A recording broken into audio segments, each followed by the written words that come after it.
Hello everyone, welcome to you our YouTube channel APC academy. आज हम इस video lecture में डिस्कस करेंगे जनवरी मंथ के पार्ट 3 के करंट अफेयर्स। चलिए स्टार्ट करते हैं important and interesting video lecture about the current affairs. तो फर्स्ट क्वेश्चन है आपके पास करंट अफेयर का। झांसकर नदी जो हाल ही में खबरों में देखी गई है, किस प्रमुख नदी प्रणाली की सहायक नदी है? Zanskar river which has recently been in the news is a tributary of which major river system?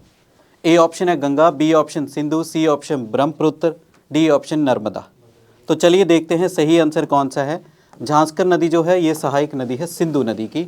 So B is the correct answer. बात करते हैं लद्दाख में जमी हुई झांसकर नदी पर चादर ट्रेक को बर्फ़ की कमज़ोर स्थिति के कारण स्थगित कर दिया गया, जिससे साहसिक जो पर्यटक निराश हुए हैं, यानी ये खबरों में देखी गई है, टूरिज़्म अफेक्ट हुआ है इस नदी के जमने के कारण।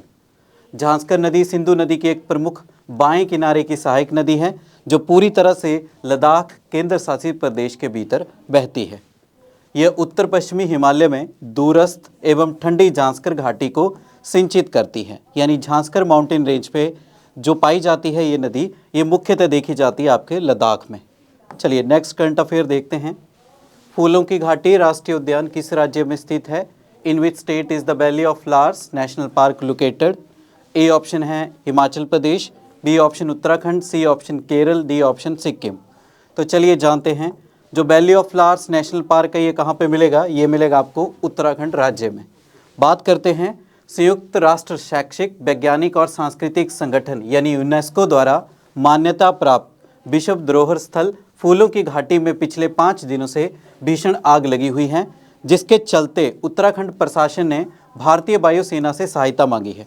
पिछले कुछ टाइम से इस नेशनल पार्क में आग लगी है और उस आग को रोकने के लिए इंडियन एयरफोर्स ने काफ़ी अहम भूमिका निभाई है। फूलों की घाटी राष्ट्रीय उद्यान उत्तराखंड के चमोली जिले में स्थित है और ये लगभग 87 वर्ग किलोमीटर क्षेत्र में फैला हुआ है।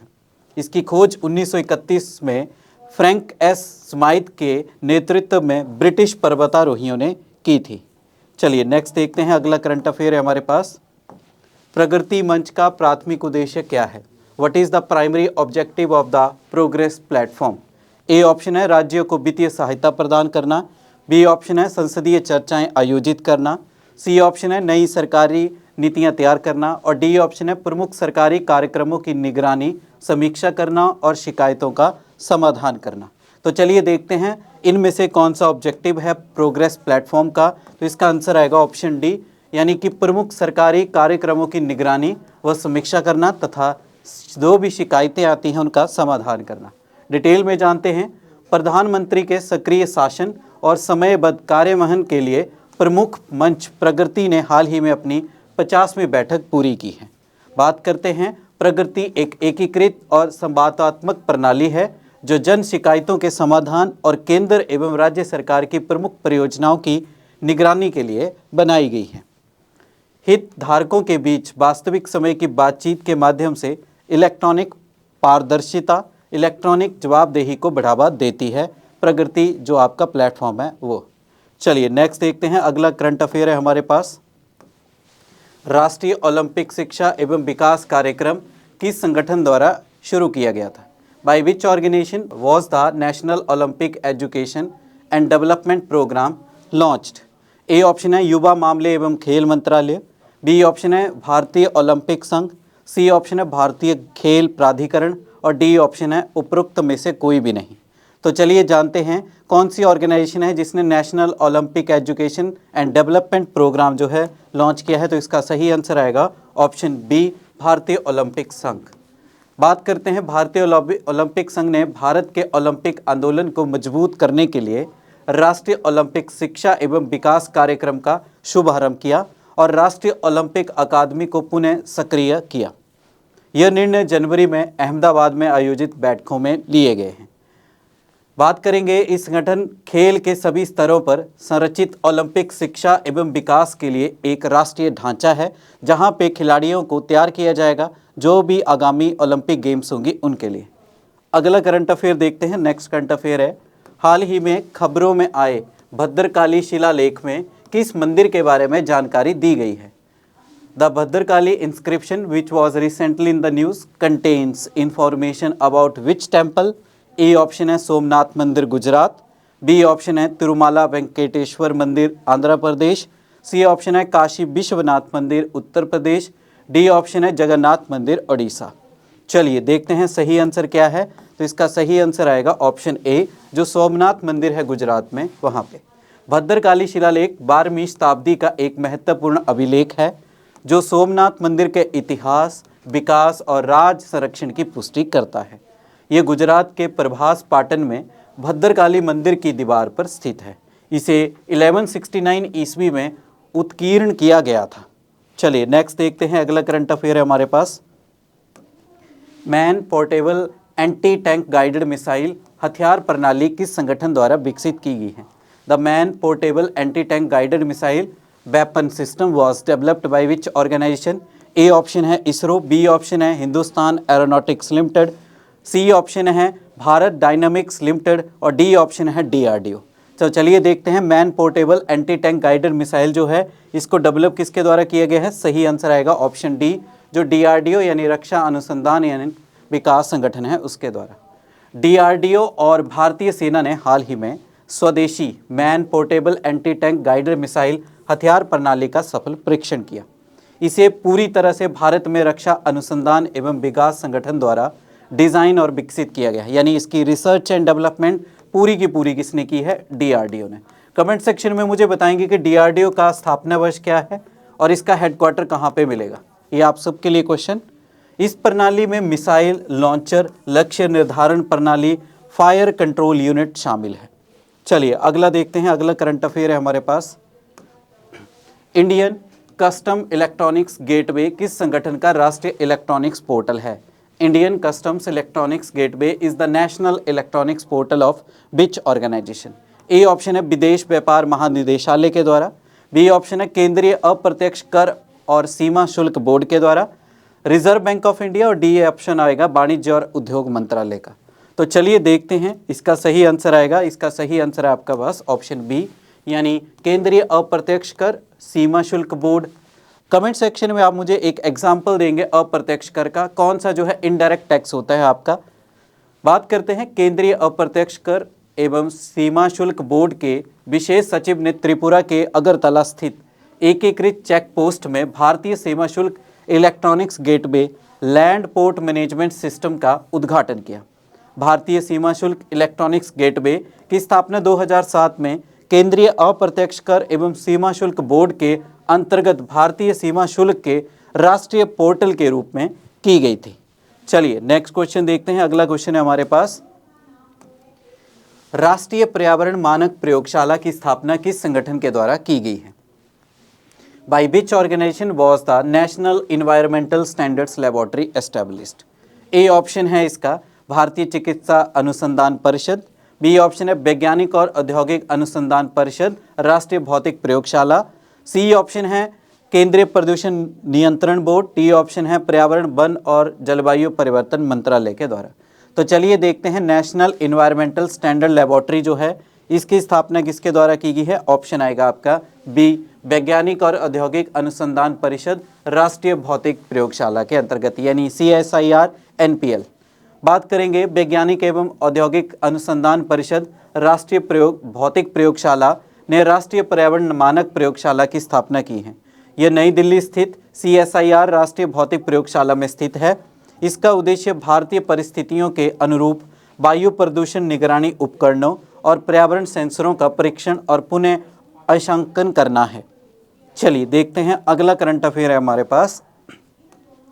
चारोफाइट क्या है जिसे हाल ही में खबरों में देखा गया था? What is charophyte which was recently in the news? A option है एक प्रकार का हरा शैवाल, बी ऑप्शन है मकड़ी की नई खोजी गई प्रजाति, सी ऑप्शन है एक प्रकार का वायरस और डी ऑप्शन है क्षुद्र ग्रह जिसे बोलते हैं हम एस्ट्रॉइड्स। चलिए कमेंट सेक्शन में आप मुझे बताएंगे जो एस्ट्रॉइड यानी क्षुद्र ग्रह है वो किन ग्रहों के बीच में पाए जाते हैं? ये आप सबके लिए क्वेश्चन। चलिए डिटेल में बात करते हैं, चेरोफाइट क्या है? तो ये एक प्रकार का हरा शैवाल है। So A is the correct answer. Detail में बात करेंगे, उत्तर पूर्वी जर्मनी की 27 परीक्षण झीलों में किए गए शोध से पता चला है कि शैवालों की संख्या में वृद्धि हुई है। शैवाल मीठे पानी के पारिस्थितिक तंत्र में पाए जाने वाले हरे शैवालों की एक किस्म है। शैवालों के जीवाश्म लगभग 443 मिलियन वर्ष पूर्व के सिलियन काल के समय के हैं। चलिए नेक्स्ट देखते हैं, अगला करंट अफेयर है हमारे पास। नेलापट्टू पक्षी अभ्यारण्य किस राज्य में स्थित है? In which state is Nelapattu bird sanctuary is located? A option है Tamil Nadu, B option Kerala, C option Andhra Pradesh, D option Karnataka. तो चलिए देखते हैं, नेलापट्टू बर्ड सेंचुरी आपको भारत के किस राज्य में मिलेगी? ये मिलेगी आपको भारत के आंध्र प्रदेश राज्य में। सी इज द करेक्ट आंसर। चलिए कमेंट सेक्शन में बताएंगे मुझे आंध्र प्रदेश के वर्तमान समय के सीएम कौन है। बात करेंगे हाल ही में आयोजित फ्लेमिंगो महोत्सव में आंध्र प्रदेश के सुलपेटा के पास स्थित नेलापट्टू पक्षी अभ्यारण्य में कई परिवारों को आकर्षित किया गया। यह अभ्यारण्य भारत की दूसरी सबसे बड़ी खारे पानी की झील पुलिकट झील के निकट स्थित है। आपके एग्जाम में स्टैटिक जीके में क्वेश्चन पूछा भी जाता है, पुलिकट लेक जो है भारत के किस राज्य में पाई जाती। चलिए अगला करंट अफेयर देखते हैं। नेक्स्ट करंट अफेयर है, प्रधानमंत्री राष्ट्रीय कृषि विकास योजना किस मंत्रालय द्वारा प्रशासित है? प्रधानमंत्री राष्ट्रीय कृषि विज्ञान योजना is administered by which ministry? A option है ग्रामीण विकास मंत्रालय, बी ऑप्शन है खाद्य प्रसंस्करण उद्योग मंत्रालय, सी ऑप्शन है कृषि एवं किसान कल्याण मंत्रालय और डी ऑप्शन है आपका वित्त मंत्रालय। तो चलिए देखते हैं, प्रधानमंत्री राष्ट्रीय कृषि विकास योजना इसको एडमिनिस्टर किया जाता है, जो आपका ऑप्शन है सी, कृषि एवं किसान कल्याण मंत्रालय के द्वारा। केंद्रीय कृषि मंत्रालय ने 3 मौजूदा योजनाओं को प्रधानमंत्री राष्ट्रीय कृषि विकास योजना में विलय करने का प्रस्ताव दिया है। प्रधानमंत्री राष्ट्रीय कृषि विकास योजना कृषि एवं किसान कल्याण मंत्रालय के अधीन संचालित एक केंद्र प्रायोजित योजना है। इसका उद्देश्य कृषि विकास को गति देना और किसानों की आय में सुधार करना है। बेसिकली अभी टारगेट भी किया गया है कि भारत में किसानों की आय जो है 2 गुना कर देनी है, इसीलिए बहुत सारी स्कीमें चलाई गई हैं केंद्र सरकार के द्वारा। चलिए नेक्स्ट देखते हैं, अगला करंट अफेयर है, बोडा त्योहार हिमाचल प्रदेश की किस जनजाति द्वारा मनाया जाता है? The Boda festival is celebrated by which tribe of Himachal Pradesh? Very important, Hatti जनजाति, किन्नौर जनजाति, गद्दी जनजाति, स्वांगला जनजाति। तो चलिए देखते हैं सही आंसर क्या है। तो बोडा फेस्टिवल को सेलिब्रेट किया जाता है हाटी समुदाय के द्वारा। ए इज द करेक्ट आंसर। बात करेंगे हिमाचल प्रदेश के सिरमौर जिले में हाल ही में हाटी जनजाति का सबसे बड़ा वार्षिक उत्सव बोडा त्योहार पारंपरिक उत्साह के साथ शुरू हुआ है। हाटी जनजाति हिमाचल प्रदेश उत्तराखंड सीमा पर यमुना नदी की सहायक नदियां गिरी और टोंस नदी बेसिन में स्थित है। आपके एग्जाम में पूछा जा सकता है ये क्वेश्चन। इसका नाम हाट नामक एक स्थानीय बाजार में कृषि उपज बेचने से पड़ा है। चलिए देखते हैं, नेक्स्ट करंट अफेयर है हमारे पास। भारतीय सेना द्वारा जनवरी 2026 में रसद प्रबंधन को आधुनिक बनाने के लिए शुरू किए गए अखिल सेना डिजिटल प्लेटफॉर्म का नाम क्या है? What is the name of the All Army Digital Platform launched by the Indian Army in January 2026 to modernize logistics management? A option है लॉगिनेट, बी ऑप्शन है डिपो एकीकरण प्रबंधन संस्करण, सी ऑप्शन है आर्मी लॉजिस्टिक्स क्लाउड और डी ऑप्शन है ई supply chain. तो देखते हैं इसका सही आंसर क्या है। तो इसका सही आंसर है option B, depot integration management edition. ये आपका सही आंसर आएगा। कमेंट सेक्शन में आप मुझे बताएंगे इंडियन आर्मी डे कब मनाया जाता है। अभी ये जनवरी मंथ में ही मनाया जाता है, तो आप सबके लिए क्वेश्चन है इंडियन आर्मी डे कब मनाया जाता है। बात करते हैं, भारतीय सेना ने डिपो एकीकरण प्रबंधन संस्करण, जिसका नाम है depot integration management edition, launch किया है, जो एक अखिल सेना डिजिटल लॉजिस्टिक प्लेटफॉर्म है। यह इकाइयों से लेकर सेना मुख्यालय तक लॉजिस्टिक वस्तुओं की लगभग वास्तविक समय में जानकारी प्रदान करता है। इसे भारतीय सेना और भास्कराचार्य राष्ट्रीय अंतरिक्ष अनुप्रयोग एवं भू सूचना विज्ञान संस्थान द्वारा संयुक्त रूप से विकसित किया है। दोनों ने मिलकर इसको डेवलप किया है।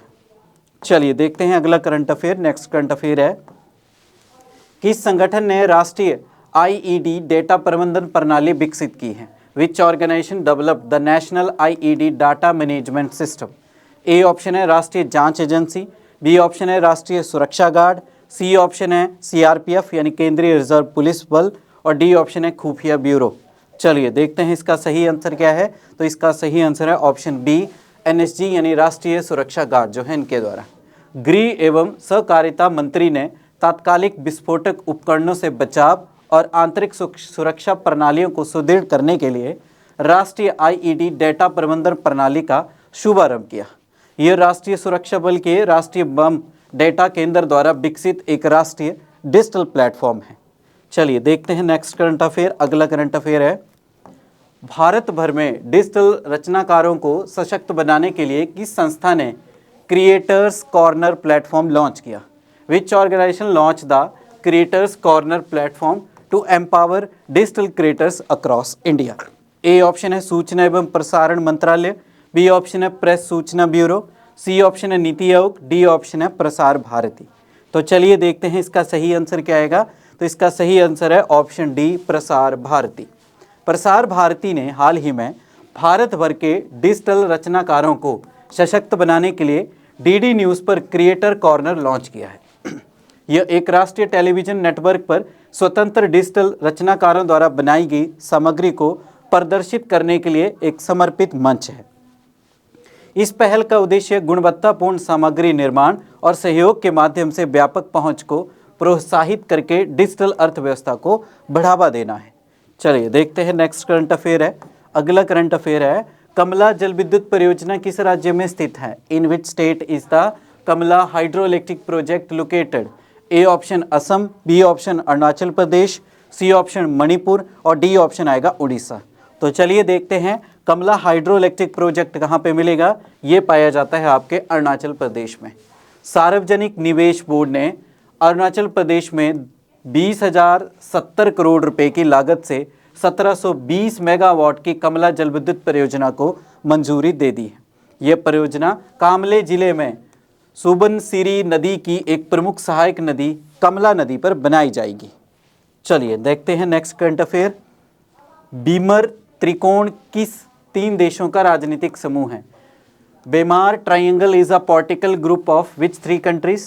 ए ऑप्शन है France Germany Poland, C option है Italy Spain France, C option है रूस भारत चीन, डी ऑप्शन है भारत नेपाल भूटान।